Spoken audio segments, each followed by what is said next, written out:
ఒక ప్రశాంతమైన గ్రామంలో బాలు అనే మంచివాడైన వ్యక్తి ఉండేవాడు. ప్రతి ఉదయం బాలు అడవికి వెళ్లి పండ్లు మరియు కట్టెలు తెచ్చేవాడు.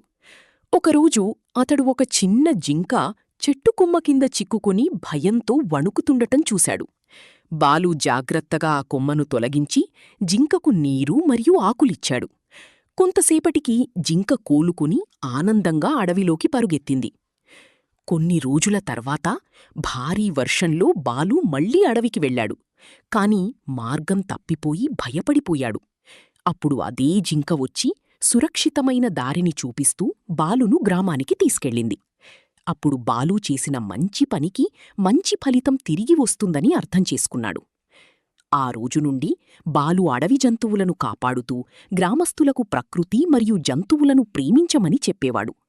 ఆ అడవి మనుషులు మరియు జంతువులు ఆనందంగా జీవించే శాంతిమయమైన ప్రదేశంగా మారింది. నీతి: జంతువులకు మరియు ప్రకృతికి చేసిన మంచి ఎప్పుడూ ఆశీర్వాదంగా తిరిగి వస్తుంది.